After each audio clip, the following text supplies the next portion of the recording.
Good morning friend, जय जगन्नाथ। चलिए इस वीडियो में हम डिस्कस करेंगे साइंस के बारे में। साइंस के कुछ इम्पोर्टेंट क्वेश्चन को इस वीडियो में डिस्कस करेंगे। वीडियो को एंड तक देखिएगा। इस वीडियो में हमने जो सेल के बारे में डिस्कस करेंगे, जो कि फंडामेंटल यूनिटी ऑफ, जो कि लिविंग बीइंग की, ह्यूमन बीइंग की जो फंडामेंटल यूनिट है, सेल के बारे में हमने डिस्कस करेंगे। वीडियो को एंड तक देखिएगा, बहुत ही इंपॉर्टेंट एमसीक्यू को हमने डिस्कस करेंगे। ये रहे आपके पहला question number 1, which of the following cell organelles is present only in plant cell. ये क्वेश्चन में आपको इतना ही पूछा गया है, which of the following cell organelles is present only in plant cell. Plant cell में पाई जाती है। ये जो ऑप्शन में देख रहे हो, ऑप्शन डी से हो जाएगा सेल वॉल। याद रखिएगा, प्लांट की सेल वॉल जो कि सेलुलोज एंड पेक्टिन से बनते हैं। याद रखिएगा, सेल वॉल जो कि सेलुलोज एंड पेक्टिन से बनते हैं, cell wall. Next number 2, who discover cell first time. बहुत ही इंपॉर्टेंट क्वेश्चन है। ये जो सेल है ना, जो कि structural and functional unity of living being की, ह्यूमन बीइंग और जितना भी लिविंग बीइंग रहे, इसका स्ट्रक्चरल एंड फंक्शनल यूनिटी है सेल। ये पहले बार किसने डिस्कवर की थी? रॉबर्ट हुक ने। यानी option B is the right answer, Robert Hooke. Robert Hooke पहले बार जो कि सेल को डिस्कवर की थी। बहुत ही इंपॉर्टेंट हो सकता है। 1605 में डिस्कवर की थी। रॉबर्ट हुक ने 1605 में डिस्कवर की थी सेल इन ए कॉर्क स्लाइस। याद रखिएगा, कॉर्क स्लाइस के साथ एक प्रिमिटिव माइक्रोस्कोप के जरिए उन्होंने ये पहले बार उन्होंने डिस्कवर की थी। और उनके बाद जो डिस्कवर की थी वो है लियोन हक। ये नाम याद रखिएगा, लियोन हक। उन्होंने डिस्कवर की थी 1674 में, और एक इम्प्रूव्ड माइक्रोस्कोप के मदद से ऑब्जर्व की थी, जो कि सेकेंड टाइम वो है। पहले बार जो प्रिमिटिव माइक्रोस्कोप ने वो है रॉबर्ट हुक और लियोन हक, जो कि एक इम्प्रूव्ड माइक्रोस्कोप के जरिए उन्होंने डिस्कवर की। Next question number 3, what is the outermost covering of this cell that separate the contents of this cell from its external environment. ये है, याद रखिएगा, इंपॉर्टेंट है, सेल मेम्ब्रेन। यानी ये जो option A is the right answer, plasma membrane. Cell membrane को plasma membrane नाम से भी जाना जाता है। याद रखिएगा, प्लाज्मा मेम्ब्रेन और cell membrane. Next question number 4, ribosome are made of dash. Ribosome are made of, किससे ये बनते हैं? ये है option D is the right answer, RNA and protein. RNA and protein से जो कि राइबोसोम बनते हैं। और ये बात अच्छे से याद रखिएगा, इन प्रोकैरियोट्स राइबोसोम आर रफली 40% protein and 60% RNA. In eukaryotes ribosome are about half protein and half RNA. मतलब ये जो प्रोकैरियोट सेल रहे, इसका जो राइबोसोम और रफली राइबोसोम में 40% प्रोटीन पाई जाती है एंड 60% आरएनए पाई जाती है। बट इन यूकैरियोट्स जो कि ribosome are about half protein and half RNA. Important है। Next number 5, prokaryotes genetic material is found in what. ये जेनेटिक मटेरियल पाई जाती है न्यूक्लियर में। यानी option C is the right answer, nuclear. याद रखिएगा, the DNA in prokaryotes is content in a central cell area called the nuclear. और याद रखिएगा, इसका जो चारों तरफ, मतलब जो न्यूक्लियर का चारों तरफ न्यूक्लियर मेम्ब्रेन होते ही नहीं है। याद रखिएगा, DNA in prokaryotes is content in a central cell area. याद रखिएगा, प्रोकैरियोट्स का जेनेटिक मटेरियल जो कि पाई जाती है न्यूक्लियर में। Next number 6, which organelles is found in eukaryotic and prokaryotic cell. ये पाई जाती है राइबोसोम में। यानी option B is the right answer, ribosome. याद रखिएगा, और ये बात आपको पता ही होगा, राइबोसोम जो कि नाइट्रोजन फिक्सेशन करती है। ये cell can either a prokaryote और ए यूकैरियोटिक सेल। ये सेल मतलब एक यूकैरियोटिक हो सकती है और ये फिर प्रोकैरियोटिक हो सकती है। और ह्यूमन में इंपॉर्टेंट है, ह्यूमन में जो कि यूकैरियोटिक सेल है, ह्यूमन सेल जो कि यूकैरियोटिक है, और राइबोसोम जो कि नाइट्रोजन फिक्सेशन करती है। याद रखिएगा। Next number 7, which one does help the plant cell to remain turgid। ये है vacuoles. Option A is the right answer, vacuoles. ये जितना भी ऑप्शन देख रहे हो, माइटोकॉन्ड्रिया, राइबोसोम, ये नहीं है। Option A is the right answer, vacuoles. जो कि हेल्प करती है प्लांट सेल इन रिमेन टर्जिड। याद रखिएगा, इसका मीनिंग समझो, मतलब ये जो टर्जिड का मीनिंग समझो। जब एक मतलब सेल पानी के अंदर होगा तब इसमें, याद रखिएगा, ये जो टर्जिड का मीनिंग मैं बता रहा हूँ, जब एक सेल पानी के अंदर होगा तब तब एक सेल मतलब इसमें वाटर एंट्री कर जाएगा। मतलब क्यों क्यों ये वाटर एंट्री कर जाएगा? क्योंकि ऑस्मोटिक प्रेशर ही है, प्रेशर की वजह से सेल मतलब सेल सैप जो हायर होने वाला है। मतलब एक सेल जब एक पानी के अंदर होगा तो इसमें वाटर एंट्री कर जाएगा, क्योंकि ऑस्मोटिक प्रेशर की वजह से सेल सैप हायर होने लगेगा, और सेल सैप हायर होने लगेगा तो सेल बिकम्स द टर्जिड। याद रखिएगा, उसे टर्जिड कहा जाता है। इम्पोर्टेंट है, मतलब जो कि ऑस्मोटिक प्रेशर आपको पता ही होगा, osmotic pressure. So next number 8, ribosome. Ribosome are site for, याद रखिएगा option D is the right answer, protein synthesis. Ribosome are the site for the protein synthesis. So they are also called the protein factory of the cell. मतलब आपको question ऐसे ही question मिल जाएगा, protein factory of the cell, ये है ribosome. याद रखिएगा, ribosome are the site for the protein synthesis, so they are also called the protein factory of the cell. Important है। और याद रखिएगा, ये जो राइबोसोम है ना, ये 2 टाइप्स की होती है, अभी हमने डिस्कस की थी। याद रखिएगा 2 टाइप्स की होती है, एक है यूकैरियोटिक राइबोसोम, यूकैरियोटिक, इसमें ATS पाई जाती है, ATS रहती है, और जो कि साइटोप्लाज्म ऑफ यूकैरियोटिक सेल में। याद रखिएगा, और दूसरा रहे सेकंड पर प्रोकैरियोटिक राइबोसोम।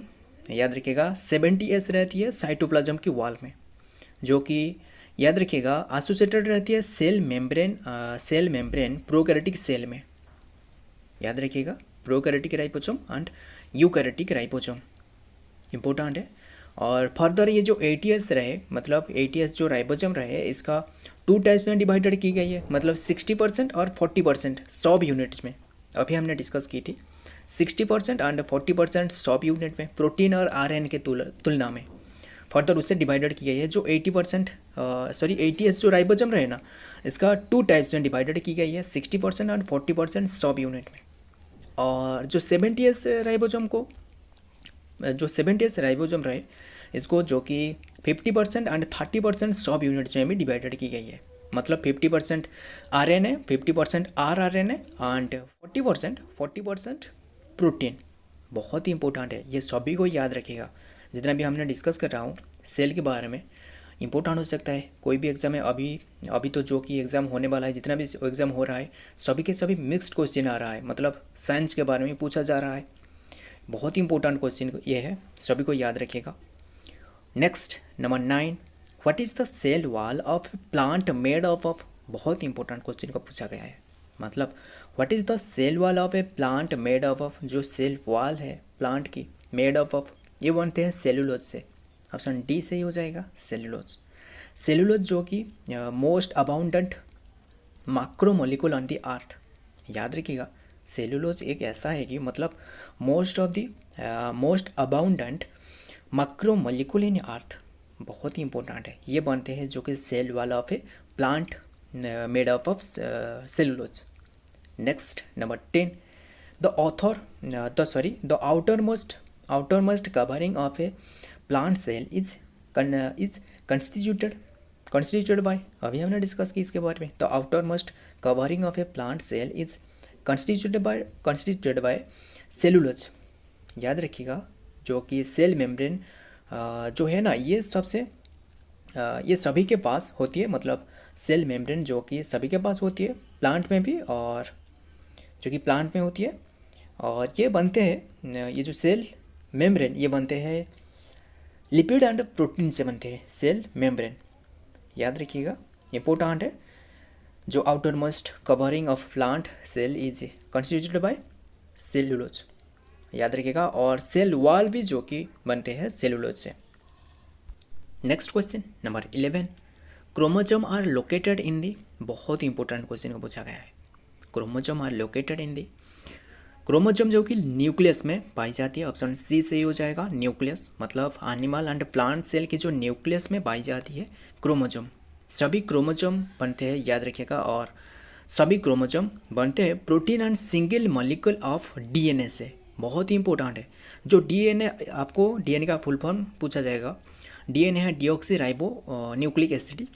याद रखिएगा, सभी क्रोमोसोम बनते हैं जो कि protein and single molecule of DNA से। ध्यान से सुनना, ये जो क्रोमोसोम है जो कि पाई जाती है न्यूक्लियस में, एनिमल एंड प्लांट सेल की न्यूक्लियस में पाई जाती है, और ये सभी क्रोमोसोम बनते हैं protein and single molecule of DNA से, डीऑक्सी राइबो न्यूक्लिक एसिड से। याद रखिएगा, ये जितना भी दी जा रहा है इंपॉर्टेंट को दी जा रहा है। ये सभी के सभी मैंने टाइपिंग करके यहाँ लिखी है, और जितना भी नहीं दी गई है उसे मैंने यहाँ लिख रहा हूँ। ये सभी को ध्यान से सुनिएगा, इम्पोर्टेंट हो सकता है। याद रखिएगा, जो पेरेंट्स से ऑफस्प्रिंग के पास्ट होती है, मतलब ये जो डीएनए है ना, पेरेंट्स से ऑफस्प्रिंग के पास पास्ट होती है, इसीलिए ऑल क्रिएचर के एक यूनिक होती है। ऑल क्रिएचर एक यूनिक तरीके से बिहेवियर दिखाती है, और यूनिक तरीके होती है, यूनिक होती है।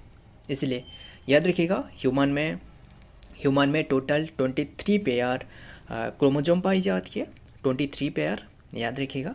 और टोटल जो कि 46 नंबर है, टोटल 46 नंबर, मतलब 23 पेयर, ये तो 46 हो गया ना, 46 नंबर, और 22 पेयर कल्ड ऑटोजोम, 22 पेयर इसको ऑटोजोम कहती है।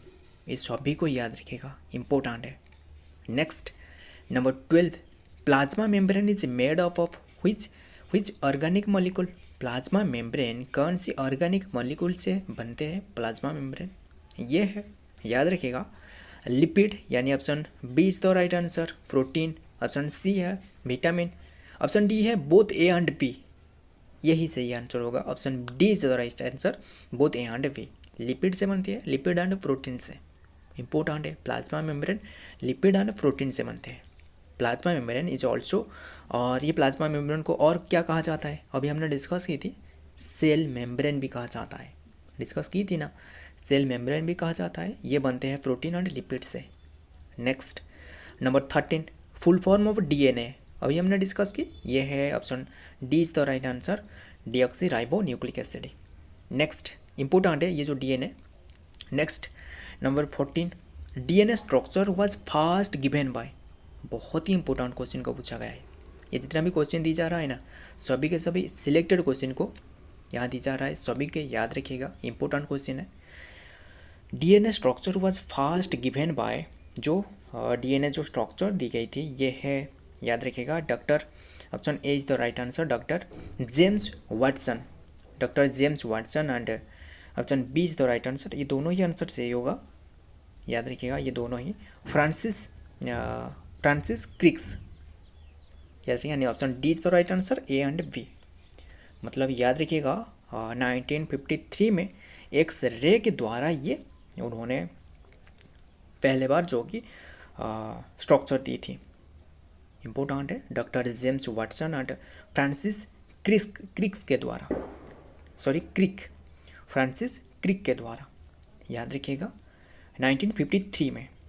इम्पोर्टेंट है। और डीएनए का स्ट्रक्चर यहाँ भी जो स्क्रीन में दी गई है, याद रखिएगा, डीएनए स्ट्रक्चर है। और सो next number 15, which of the following is an unicellular. ये जो ऑप्शन में देख रहे हो, इनमें से कौन सी जो कि यूनिसेलुलर है, सिंगल सेलुलर और यूनिसेलुलर? ये है अमोइबा। बहुत इंपॉर्टेंट है, मतलब अमोइबा सिर्फ ऐसे ही एक क्रिएचर नहीं है कि जो कि एक यूनिसेलुलर, ऐसे ही और कई सारे रहे जो यहाँ दी जा रहा है, ये सभी को याद रखेगा। नंबर 1 है, याद आ रहा है, जो क्लामाइडोमेंस, ये एक यूनिसेलुलर है। बैक्टीरिया भी यूनिसेलुलर है, नंबर 2। और नंबर 3 है पारामोसियम, जो कि ये भी एक यूनिसेलुलर है, पारामोसियम। और ईस्ट भी एक यूनिसेलुलर है, ईस्ट जो कि एक यूनिसेलुलर है। और नोस्टैक ये भी एक यूनिसेलुलर है, याद रखिएगा। ये सभी के सभी जितना भी यहाँ लिखा गया है, ये सभी के सभी यूनिसेलुलर है, याद रखिएगा। Next number 16, which of the following are multicellular. ये जो ऑप्शन में देख रहा हूँ, इनमें से कौन से मल्टीसेलुलर होगा? और ऑप्शन जो दी गई है, फंगी, ऑप्शन बी है algae, ऑप्शन सी है प्लांट, ऑल ऑफ दिस। याद रखिएगा ये सभी के सभी होगा, जो कि all of this answer D is the right answer. Fungi, algae and plant ये सभी के सभी मल्टी सेलुलर है। Next number 17, every multi cellular organism has come from a, बहुत इंपॉर्टेंट है ऐसा क्योंकि मतलब सभी के सभी जो मल्टी सेलुलर ऑर्गेनिज्म रहे ये आती है मतलब यूनिसेलुलर से। याद रखिएगा सिंगल सेल से ये बनते हैं सभी के सभी सिंगल सेल से, इम्पोर्टेंट है याद रखिएगा। Every multi cellular organism has come from a single cell, इसीलिए इम्पोर्टेंट है। नेक्स्ट क्वेश्चन नंबर 18, बहुत ही इंपॉर्टेंट क्वेश्चन ये दी गई है। If an organism has no cell is called as, if an organism has no cell, यदि कोई एक ऑर्गेनिज्म में कोई भी सेल नहीं है उसे क्या कहा जाता है? बहुत इंपॉर्टेंट है, ये तो यूनिसेलुलर नहीं होगा और मल्टी सेलुलर भी तो नहीं होगा, ये होगा option C is the right answer, एक्कुलर। याद रखिएगा एक्कुलर होगा, यानी option C is the right answer, एक्कुलर। एक्कुलर ऐसे ही होगा इसका नाम, याद रखिएगा, जिसका कोई भी सेल नहीं है। Next number 19, which of the following is the large body cell, बहुत ही इंपॉर्टेंट है। लार्ज बॉडी सेल आपको पूछी गई तो ये होगा न्यूरॉन, ये ऑप्शन में से न्यूरॉन होगा, option D is the right answer. याद रखिएगा जो सेल है ना, सेल जो कि cell is the structural and functional unit of life. याद रखिएगा इसका डेफिनेशन है, सेल का डेफिनेशन यहाँ दी गई है, cell is the structural and functional unit of life. मैंने पहले से ही आपको बताई थी, structural and functional unit of life. और सबसे जो स्मॉलेस्ट सेल है ना, बहुत इंपॉर्टेंट है, सबसे स्मॉलेस्ट सेल यह है कि माइकोप्लाज्मस। याद रखिएगा ओनली 0.3 नैनोमीटर, ये 0.3 नैनोमीटर की होती है। और मुझे भी एक याद रहा है, जो ह्यूमन की जो रेड ब्लड सेल रहे, ये होती है 7.0 नैनोमीटर की। इम्पोर्टेंट है, ऐसे भी क्वेश्चन आपको देखने को मिलेगा शायद। और याद रखिएगा जो सबसे लार्जेस्ट सेल है, बहुत इंपॉर्टेंट है, जो सबसे स्मॉलेस्ट है ये कौन सी है? माइकोप्लाज्म ना। और जो सबसे लार्जेस्ट सेल है वो है ह्यूमन बॉडी की, ये है कि फीमेल गैमेट। फीमेल गैमेट मतलब कौन सी हो गया? That is ovum.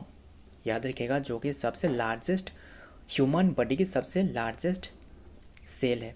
और ये ऑप्शन में तो न्यूरॉन ही होगा, मतलब ऑप्शन में तो ऐसे नहीं है, होते तो ये होगा कि ओवम होगा, याद रखिएगा, बट ये न्यूरॉन ही, ऑप्शन में से न्यूरॉन होगा, राइट, याद रखिएगा। So next question number 20, what is the full form of RNA? RNA का फुल फॉर्म क्या है? हमने इसके बारे में याद रखिएगा, मैं बता दूं आपको, option D is the right answer, ribonucleic acid है, राइबोन्यूक्लिक एसिड। और डीएनए का फुल फॉर्म है डीऑक्सी राइबोन्यूक्लिक एसिड। याद रखिएगा यहाँ भी स्ट्रक्चर है डीएनए का स्ट्रक्चर और आरएनए का स्ट्रक्चर, याद रखिएगा, इम्पोर्टेंट है। सो फ्रेंड, हमने ये जितने भी क्वेश्चन डिस्कस किए ना, सभी के सभी इम्पोर्टेंट क्वेश्चन को डिस्कस किए, ये सभी को याद रखिएगा। और ये वीडियो पसंद आया तो लाइक कर लेना, हमारे साथ जुड़ के रहेगा। और भी ऐसे कई सारे एमसीक्यू को डिस्कस करेंगे, हर दिन हमने डिस्कस करते हैं, मतलब डेली करंट अफेयर, 2 दिन के अंदर में जितना भी करंट अफेयर है उसी को डिस्कस करेंगे इसी चैनल में, मतलब जितना भी इम्पोर्टेंट है, और डिस्कस करेंगे जितना भी एग्जाम ओरिएंटेड क्वेश्चन को डिस्कस करेंगे। मिलता हूँ और एक ऐसा इम्पोर्टेंट जीके के साथ, करंट अफेयर के साथ। तब तक के लिए जय हिंद, जय जगन्नाथ।